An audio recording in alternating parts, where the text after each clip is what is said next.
વિશ્વ રંગમંચ વિશાલા એવોર્ડ સમારોહ કાર્યક્રમમાં આપણી સૌની સાથે મંચ ઉપર ઉપસ્થિત વિશાલા પરિવારના ટ્રસ્ટી શ્રી સુરેન્દ્રભાઈ પટેલ, અમારા વડીલ મુરબ્બી સુરેન્દ્રભાઈ પટેલ, પૂર્વ મંત્રી અને વરિષ્ઠ આગેવાન શ્રી ભૂપેન્દ્રસિંહ ચુડાસમા, પદ્મશ્રી તુષારભાઈ શુક્લ, શ્રી જોરાવરસિંહ જાદવજી, મારા સાથી ધારાસભ્ય શ્રી જીતુભાઈ વાઘાણી, મંચસ્થ કલાકારો શ્રી હરીશભાઈ ભીમાણી, શ્રીમતી જયમિનીબેન ત્રિવેદી, શ્રીમતી જપસ્વીબેન શુક્લ, શ્રીમતી સ્મિતાબેન શર્મા, શ્રી એસ.કે. કાદરી, શ્રી સિદ્ધાર્થભાઈ રાંદલિયા, શ્રીમતી રાગિણીબેન શાહ, પ્રફુલભાઈ ખરસાણી, શ્રી સુભાષભાઈ ભટ્ટ, શ્રીમતી દીપ્તિબેન જોશી, શ્રી સતીશભાઈ ભટ્ટ,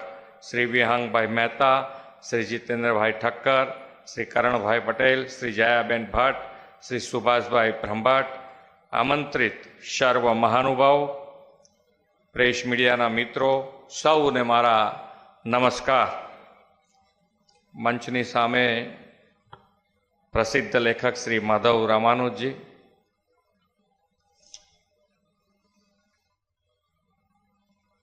અહીંયાથી કે જેને સાંભળવા માટે બધા અહીંયા આતુર છે એવું મારા માટે નથી ને એમાં અત્યારે જે બધા બેઠા છે, પણ અમારે ગમે તે પ્રોગ્રામમાં જઈએ તો કદાચ ક્યાંક તો આપણને એમ થાય કે ભાઈ અમે કંઈક સાંભળીએ તો અમારા માટે શક્તિ પૂરી પાડે, પણ એવા પ્રોગ્રામમાં અમને તો સીધા આયા નથી કે સીધું માઇક પકડાયું નથી. પણ આજનો મારા માટે પણ આજનો દિવસ એ ગૌરવવંતો દિવસ છે કે જે બેઠા છે અહીંયા કલાકારો, એમને સન્માન કરવું, એમને મળવું એ પણ ગૌરવની વાત છે અમારા માટે. ઉપસ્થિત સૌ કલાકારો અને કલાપ્રેમીઓને વિશ્વ રંગભૂમિ દિવસની ખૂબ ખૂબ શુભેચ્છાઓ પાઠવું છું. આજે વિશ્વ રંગભૂમિ દિવસે વિશાલાને પણ 48 વર્ષની શરૂઆત થઈ છે ને કે પૂરા થયા? શરૂ થયા. 48 વર્ષની શરૂઆત, તે માટે પણ સુરેન્દ્રભાઈ અને તેમની ટીમ વિશાલાને અભિનંદન પાઠવું છું. પાછલા 5 દાયકાથી વિશાલાએ ગુજરાતના કલા સંસ્કૃતિ કસબને જાળવવાનો જે ઉપક્રમ સર્જ્યો છે તે સરાહનીય છે. વિચાર ચેરિટેબલ ટ્રસ્ટ, પ્રસિદ્ધ વાસણ મ્યુઝિયમ, નિર્માણાધીન ખુરશી મ્યુઝિયમ, ગાંધી મિત્ર એવોર્ડનું વિતરણ વગેરે સાથે વિશ્વ રંગભૂમિ દિનની ઉજવણીનું આયોજન એ વિશાલાની સાંસ્કૃતિક સેવા પરંપરાની આગવી કડી છે. તે માટે પણ એમને ખૂબ ખૂબ અભિનંદન પાઠવું છું. વિશાલાના આ સાંસ્કૃતિક કલાના રંગસભર આંગણે રંગભૂમિના કલાકારોના સન્માન કરવાનું એ શ્વાનામાં સુગંધ ભળે તેવું આજનું આયોજન છે.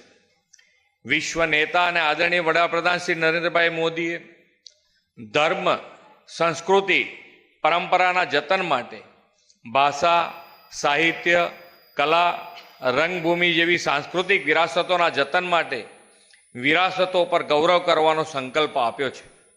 નાટ્ય પરંપરા તો પ્રાચીન કાળથી આપણી સંસ્કૃતિની સંવાહક અને વિરાસત છે.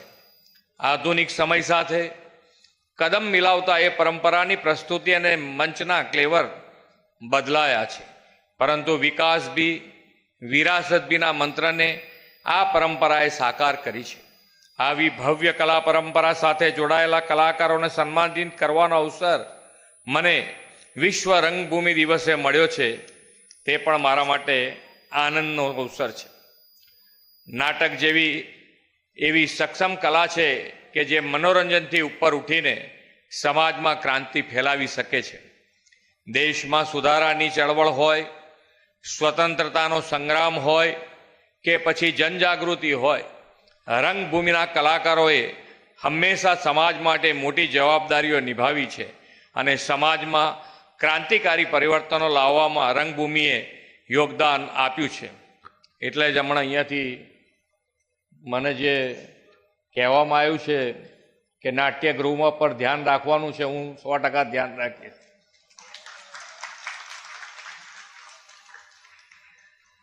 આજનું આ સન્માન દરેકે દરેક કલાકાર પ્રત્યે કૃતજ્ઞતા વ્યક્ત કરવાનો અવસર છે.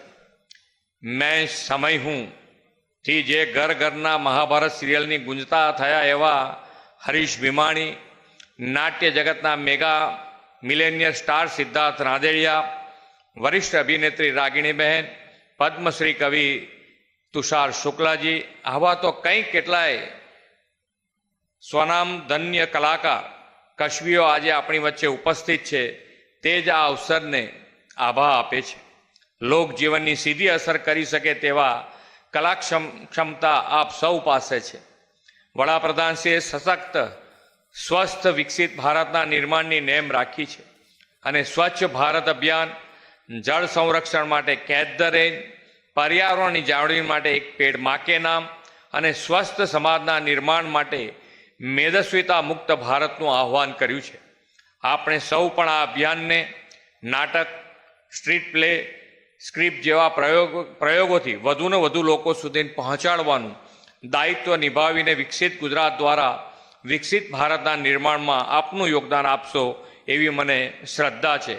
ફરી એકવાર આજે સન્માનિત થયેલા કલાકારો અને સૌને વિશ્વ રંગભૂમિ દિનની શુભેચ્છાઓ પાઠવીને વિરમું છું. ભારત માતા કી જય. વંદે માતરમ. જય જય ગરવી ગુજરાત.